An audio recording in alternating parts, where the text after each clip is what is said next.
sebelumnya kenali dulu ya gangguan tidur yang kita alami. Karena ternyata banyak loh macam-macam dari gangguan tidur ini, inliners. Resiko dan ancamannya juga nggak kalah banyaknya. Kita intip nih ya, bagaimana sih terapi yang dilakukan untuk memulihkan dan mendapatkan kualitas tidur yang baik bagi tubuh kita.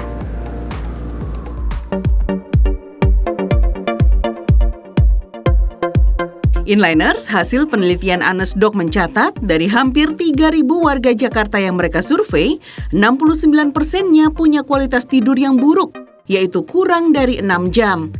Padahal orang dewasa butuh tidur selama 7 hingga 9 jam per hari. Penyebabnya macam-macam, mulai dari urusan fisik hingga masalah psikis seperti stres. Nah, kalau kita bedah, ada berbagai jenis gangguan tidur inliners. Setidaknya terbagi 3.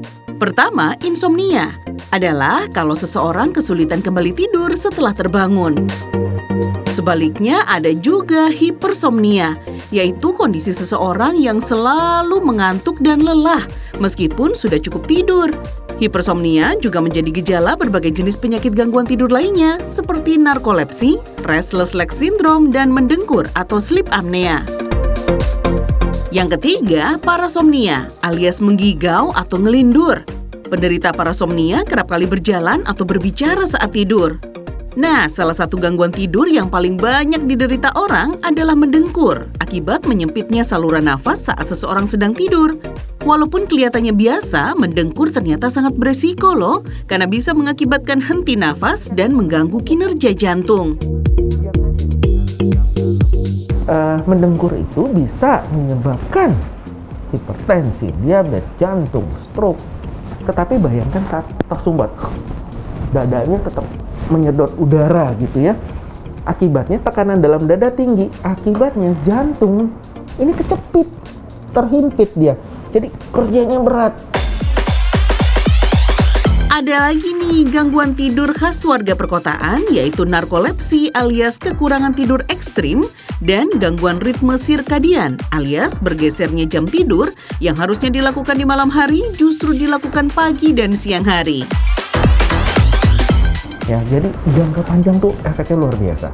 Ya, untuk yang paling sederhana aja, daya tahan tubuh. Daya tahan tubuh manusia itu hanya bekerja pada saat tidur.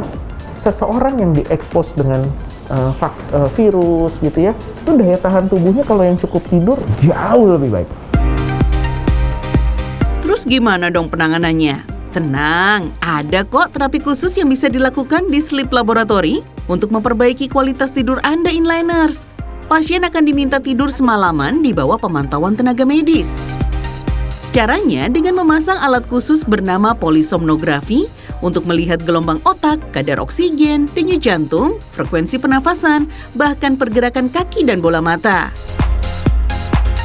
Nah, inliners, ini dia nih SOP-nya kalau mau melakukan observasi tidur. Ini saya agak susah ngomong ya inliners ya. Nah, ini dipasangkan pada alat namanya polisomnografi dan dihubungkan dengan kabel-kabel ini nih namanya elektroda. Nah, habis ini juga dikoneksikan dengan oksigen dan saya siap tidur. Tidur dulu ya. Terapi tidur dilakukan pada malam hari selama 8 jam, baru hasilnya bisa diketahui. Nah, bagi para penderita sleep apnea akan digunakan alat CPAP atau Continuous Positive Airway Pressure untuk menyalurkan oksigen ke saluran pernafasan pasien saat tertidur. Bila diperlukan, dokter akan melakukan tindakan tambahan terutama bagi pasien sleep apnea yang memiliki gangguan organ dalam seperti jantung. Nah, kalau gangguan tidur kita sudah hilang, tugas utama kita adalah menjaga irama tidur harian agar ritme tidur tetap berjalan teratur. Caranya gimana? Dengan menjaga pola hidup sehat ya inliners, dengan makanan bergizi dan olahraga teratur. Nah, kita sekarang jadi makin tahu penting banget untuk kita bisa tidur 7 sampai 8 atau 9 jam. Nah, beberapa cara yang aku pribadi lakukan adalah misalnya aku akan stop semua aktivitas maksimal jam setengah 11. Setengah 11 persiapan, jam 11 harus sudah tidur. Kemudian stop minum kopi. Aku kasih maksimal tubuhku untuk minum kopi biasanya 3 cup. Dan itu adalah batas maksimal yang direkomendasikan juga oleh dokter. Nah, jam 4 harus udah nggak minum kopi lagi. Terus olahraga pun sebelum tidur nggak boleh terlalu berat. Makan juga nggak boleh terlalu berat, nanti malah sakit perut.